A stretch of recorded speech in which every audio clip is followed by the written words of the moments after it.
ರಥಸಪ್ತಮಿ ಅಂದರೆ ಸೂರ್ಯ ಭಗವಾನ್ ಉತ್ತರ ದಿಕ್ಕಿಗೆ ಪ್ರಯಾಣ ಮಾಡ್ತಾ ಇರ್ತಾನೆ ಹಿಂದಿನ ದಿವಸ.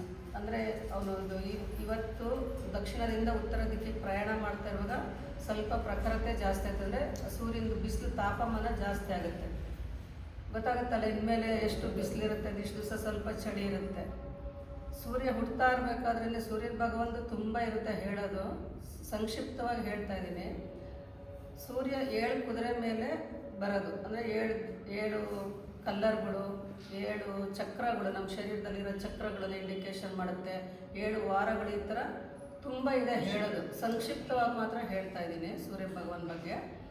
ರಥಸಪ್ತಮಿಯ ದಿವಸ ಅವನು ದಿಕ್ಕನ್ನು ಬದಲಾಯಿಸಿ ಹೊರಟಾಗ ಅವನು ಪ್ರಖರತೆ ಜಾಸ್ತಿ ಆಗ್ತಾ ಹೋಗುತ್ತೆ.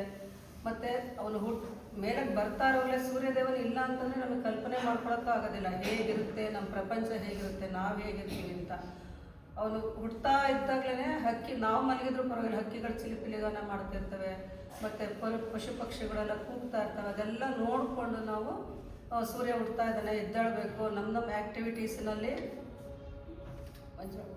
ನಮ್ಮ ಆ್ಯಕ್ಟಿವಿಟೀಸ್ನಲ್ಲಿ ನಾವು ಭಾಗವಹಿಸಬೇಕು. ಬೆಳಗ್ಗೆ ಎದ್ದು ನಾವು ಯಾವ ರೀತಿ ಇದು ಮಾಡಬೇಕು ಅನ್ನೋದನ್ನು ನಾವು ತಿಳ್ಕೊಳ್ತಾ ಹೋಗ್ತೇವೆ. ಅಂದರೆ ಈಗ ಮಲಗೆ ಇರ್ತೀವಿ ನಾವು, ಆ ಸೂರ್ಯ ಉದಯ ಆಗ್ತಿರ್ಬೇಕಾದ್ರೆ ಅವೆಲ್ಲ ಶಬ್ದ ಮಾಡ್ತಿರ್ಬೇಕಾದ್ರೆ ನಮ್ಗೆ ಎದ್ದೇಳಬೇಕು. ನಮ್ದು ಏನಿದೆ ಆ್ಯಕ್ಟಿವಿಟೀಸ್ ಡೈಲಿ, ನಾವು ಸ್ಕೂಲ್ಗೆ ಹೋಗೋದಾಗಲಿ, ಮಕ್ಳುಗಳು, ನಾವು ಅಡುಗೆ ಮಾಡೋದಾಗಲಿ, ಆಫೀಸ್ಗೆ ಹೋಗೋದಾಗಲಿ ಎಲ್ಲ ಮಾಡ್ಕೋಬೇಕು ಅಂತಂದರೆ ನಮಗೆ ಮನಸ್ಸು ಬರೋದೇ ಸೂರ್ಯ ಹುಟ್ಟುತ್ತಾ ಇರೋವಾಗಲೇ ನಮಗೆ ಮನಸ್ಸು ಬರೋದು. ಸೂರ್ಯ ಹುಟ್ಟಲಿಲ್ಲ ಅಂತಂದರೆ ನಾವು ಮಲಗೆ ಇರ್ತೀವಿ.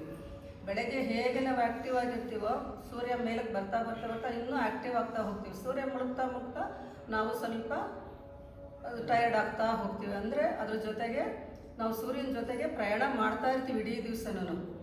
ಅಂದರೆ ಪಶು ಪಕ್ಷಿಗಳು ಹೇಗೆ ತಮ್ಮ ಗಾನಗಳನ್ನು ಶುರು ಮಾಡ್ತಾವೋ ಅದೇ ಥರ ನಾವು ಎದ್ದು ನಮ್ಮ ಚಟುವಟಿಕೆಯನ್ನು ಪ್ರಾರಂಭಿಸ್ತೀವೋ ಸೂರ್ಯ ಭಗವಾನ್ಗೆ ನಾವು ಥ್ಯಾಂಕ್ಸ್ ಹೇಳಬೇಕು. ಅಂದರೆ ಅವನಿಲ್ಲ ಅಂತಂದರೆ ನಾವು ನಮ್ಮ ಶರೀರಕ್ಕೇನೂ ಆರೋಗ್ಯ ಸಿಗೋದಿಲ್ಲ. ನಮ್ಮ ಚರ್ಮಕ್ಕಾಗಲಿ, ನಮ್ಮ ಮುಖಕ್ಕಾಗಲಿ, ನಮ್ಮ ಪ್ರತಿಯೊಂದು ಮೂಳೆಗಳಿಗೆ, ಮಾಂಸಖಂಡಗಳಿಗೆ, ಪ್ರತಿಯೊಂದು ಇಡೀ ಶರೀರಕ್ಕೆ ನಮ್ಗೆ ಆರೋಗ್ಯ ಸಿಗದೆ ಸೂರ್ಯ ಭಗವಾನಿಂದ.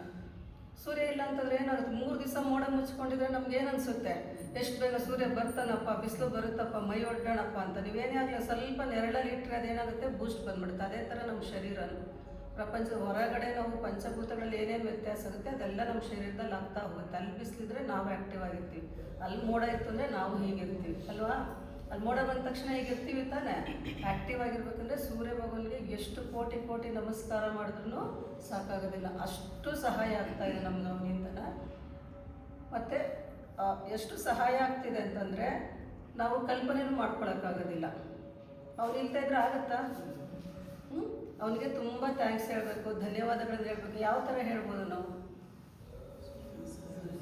ಸೂರ್ಯನ ಅಟ್ಲೀಸ್ಟ್ ನಮಗೇನು ಅವನಿಗೆ ಏನು ಕೊಟ್ಟರು ಸಾಕಾಗಲ್ಲ. ಅಟ್ಲೀಸ್ಟ್ 108 ನಾಮಾವಳಿಗಳ ಮೂಲಕ ಸೂರ್ಯ ಭಗವಾನಿಗೆ ನಾವು ಧನ್ಯತೆ ಅರ್ಪಿಸೋದು ಸೂರ್ಯ ನಮಸ್ಕಾರದ ಮುಖಾಂತರ.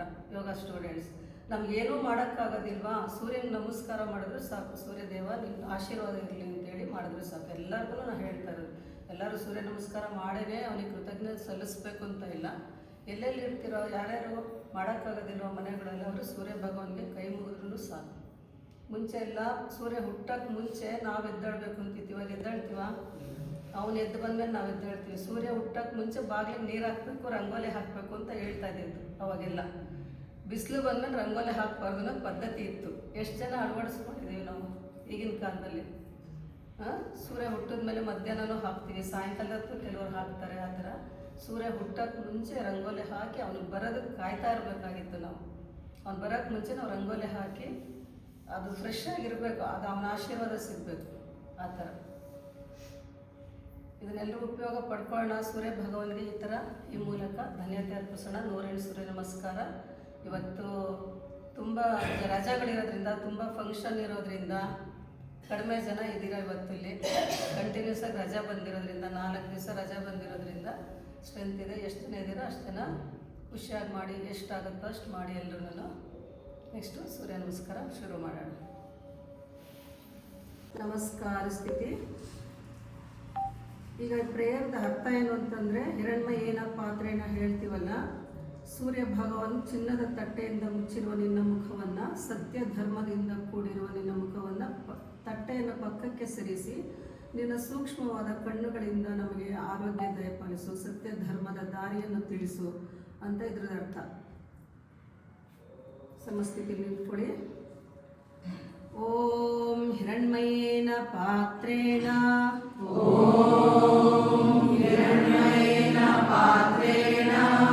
ಸತ್ಯಸ್ಯಾಭಿಹಿತಂ ಮುಖಂ ತತ್ವಂ ಭೂಷಣ್ಣ ಕಾರುಣೋ ಸತ್ಯಧರ್ಮಾಯ ದೃಷ್ಟಯೇ.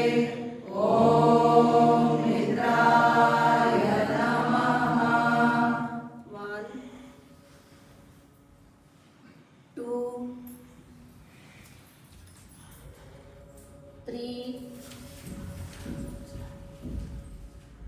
4 5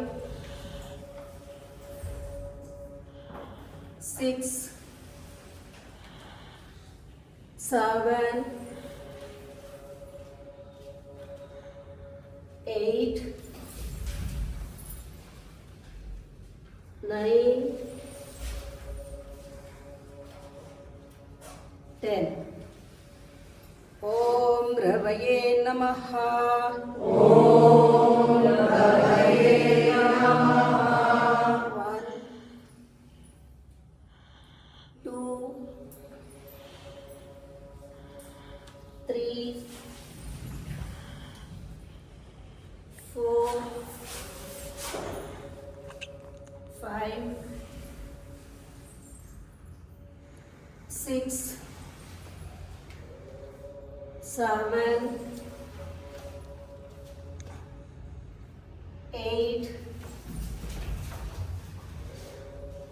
9 10. ಓಂ ಸೂರ್ಯಾಯ ನಮಃ. ಓಂ ಅರ್ಕಾಯ ನಮಃ. ಓಂ ಅರ್ಕಾಯ ನಮಃ. 1 2 3 4 5 6 7 8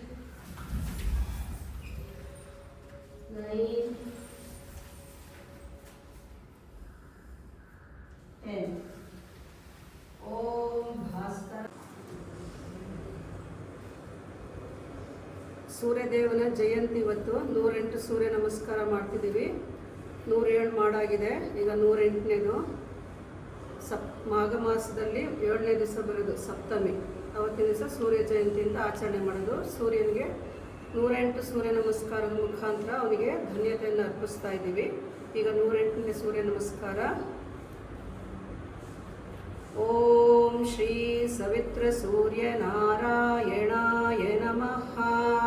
ಓಂ ಶ್ರೀ ಸವಿತ್ರ ಸೂರ್ಯ ನಾರಾಯಣಾಯ ನಮಃ. ಉದ್ವಾಸನ, ಉತ್ತಾನಾಸನ,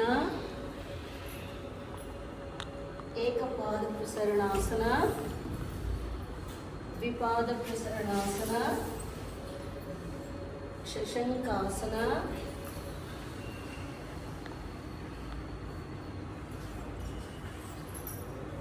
ಅಷ್ಟಾಂಗ ನಮಸ್ಕಾರ,